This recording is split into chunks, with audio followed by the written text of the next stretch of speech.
प्रधानमंत्री नरेंद्र मोदी से मिलने पहुंचे हैं विदेश मंत्री एस जयशंकर। ये इस वक्त का बड़ा डेवलपमेंट है। प्रधानमंत्री को इस पूरी सिचुएशन के बारे में ब्रीफ करने के लिए पहुंचे हैं विदेश मंत्री एस जयशंकर। संसद भवन के पीएम ऑफिस में इस वक्त ये मुलाकात चल रही है।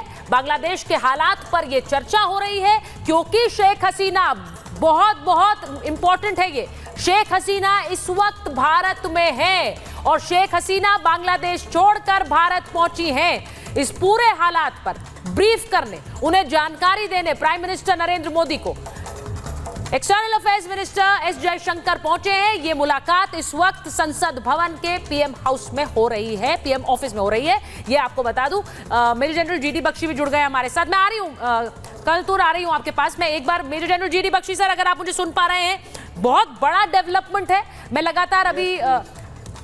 लगातार आपसे रिपब्लिक इंग्लिश में भी बात कर रहे थे हम, और ये डेवलपमेंट्स के बारे में ब्रीफ कर रहे थे। मुझे सीधे जरा हमारे दर्शकों को बताइए, इस वक्त शेख हसीना भारत में है, यहां से स्थिति क्या हो सकती है? उनका इंग्लैंड जाने के बारे में कहा जा रहा है, लेकिन भारत पर उन्होंने एक ट्रस्टेड पार्टनर की तरह भरोसा किया, इसीलिए वो भारत आई। नहीं, बेशक देखिए, ये तो जैसे मैं बता रहा था, ये तो देजा वू है। 1975 में यही हालात हमने देखे, जबकि बंग बंधु के खिलाफ साजिश की गई थी, एक प्लॉट किया गया था उनको असैसिनेट करने का। तब हमारी सुरक्षा एजेंसियों को इसका पता चल गया था। ARC का एक हेलीकॉप्टर गया था उनको यहाँ से सुरक्षित लाने के लिए भारत, लेकिन उन्होंने आने से मना कर दिया था। उन्होंने ये कहा था कि मेरे लोग हैं, मेरे बच्चे हैं, कभी ये मेरे बरखिलाफ नहीं जाएंगे। और इसके चलते बड़ा ट्रेजेडी हुई, उनके पूरे परिवार को ख़त्म कर दिया दरिंदों की तरह उन लोगों ने। केवल हसीना वाजेद बची थी। देखिए, हमेशा बांग्लादेश के अंदर एक सीरियस आइडियोलॉजिकल कॉन्फ्लिक्ट रहा है। एक तो है मुक्ति योद्धा जो पाकिस्तान से लड़े, रजाकारों से लड़े, रेप जेनोसाइड के बरखिलाफ उन्होंने हथियार उठाए और बांग्लादेश को आज़ादी में बहुत उन्होंने योगदान दिया। भारत की फ़ौज के साथ मिलकर आज़ाद कराया बांग्लादेश को। लेकिन उसके पश्चात जो अफसर पाकिस्तान में थे बांग्लादेश की फ़ौज के, जो बड़े कट्टरपंथी थे, जो ISI के नज़दीकी थे, वो वापस रिपैट्रिएट किए गए और उन्होंने फिर साहब इस्लामाइज करने की कोशिश करी। जमायत इस्लामी के ज़रिए, BNP के ज़रिए, आप जानते हैं ज़ियाउर रहमान वगैरह ये लोग आए, सीरीज़ ऑफ मिलिट्री डिक्टेटर्स जो कि प्रो पाकिस्तानी थे, और इस तरह से वो पूरा तख्ता पलट हो गया। जो कुछ भारत ने किया था वॉज अनडन। फिर मैं बता रहा हूँ आपको, सन 2005 की बात, जो मुक्ति योद्धा थे वो बेचारे ऑर्गेनाइज होने शुरू हुए। उन्होंने कहा आज़ादी तो हमने दिलाई थी और ये राज करने दूसरे लोग पाकिस्तान से आ गए, ठीक है। और तब फिर उस हालात में जब रिवाइवल हुआ मुक्ति योद्धास का, तो शेख हसीना वाजेद वापस बांग्लादेश की प्राइम मिनिस्टर बनी। 3 टर्म रह चुकी हैं। थोड़ी एंटी इनकमेंसी फैक्टर तो है। पिछली इलेक्शन में BNP ने हिस्सा नहीं ली। सर आप अब साहब, किसी ऑपोजिशन पार्टी को फोर्स तो नहीं किया जा सकता ना कि आप जबरन हिस्सा लें। उस वक्त नहीं, और सर आपने बिल्कुल बात, मैंने एक इंपॉर्टेंट क्वेश्चन पहले भी उठाया कि इन्होंने उसको, आरक्षण को कम कर दिया, सुप्रीम कोर्ट ने फिर से इसे लागू करने के लिए कहा, तो इनकी सरकार ने उसे फिर से लागू किया। सवाल ये है कि एक प्रदर्शन को इस हद तक आगे वो बढ़ गया कि सरकार का नेतृत्व कर रही नेता को इस्तीफा देना पड़े, देश छोड़कर भागना पड़े। इसके पीछे क्या कई और एक्सटर्नल कारण हैं? मैं इस पर चर्चा कर रही हूं। एक तस्वीर जरा दिखा देते हैं। आपने शेख मुजीबुर रहमान की बात की सर, उनका ये तस्वीर फुल फ्रेम दिखाइए।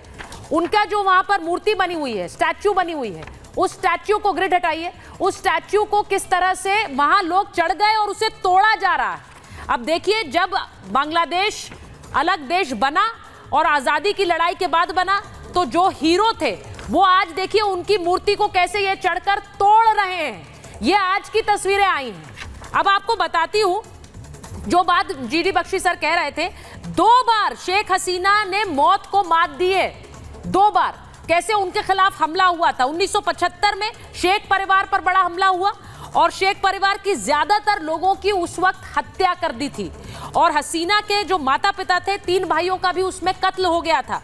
बहन और पति संग वो उस वक्त यूरोप में थी, तो वो बाल बाल बच गई। भारत ने उनका समर्थन किया, उन्हें शरण भी दी थी।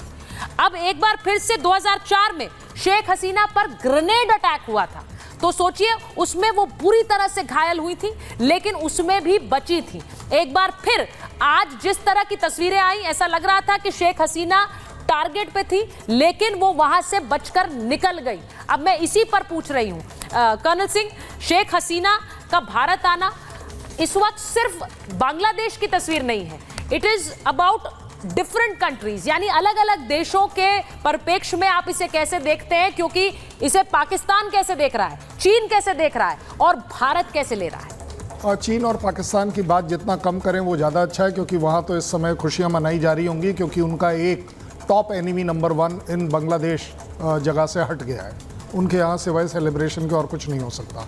जहाँ तक इंडिया का सवाल है, यस, इंडिया प्रूव करता है कि जो हमारे आपसी रिलेशन है, हम उनको ना केवल महत्वपूर्ण समझते हैं, बट दुख के समय में, संकट के समय में हम साथ खड़े होते हैं। चाहे आप श्रीलंका ले लीजिए, मालदीव्स ले लीजिए, किसी को भी ले लीजिए, आप हमेशा पाएंगे कि इंडिया ने अपना कर्तव्य निभाया है, दोस्ती निभाई है, ज़रूरत से ज़्यादा कुछ किया है। इनफैक्ट मैं तो कहता हूँ तुर्की जैसी जगह में भी हमने जाकर क्या किया ये जग जाहिर है, और तुर्की ने हमारे साथ किया है वो उसे मालूम है।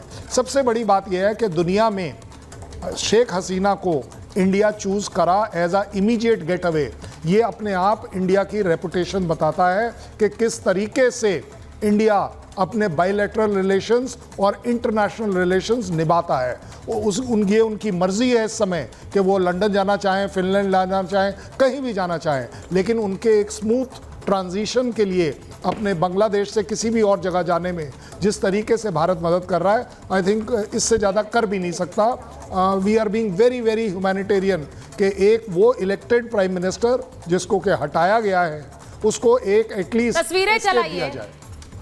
जो बात आपने कही है कर्नल सिंह, मैं एक बार जरा फिर से लगातार बड़ी खबरें बताना चाह रही हूं, क्योंकि शेख हसीना इस वक्त भारत में है, ये इस वक्त की सबसे बड़ी खबर है। और बांग्लादेश के जो नई सरकार जिसका गठन हो रहा है, उनकी भी लगातार नजर बनी हुई है।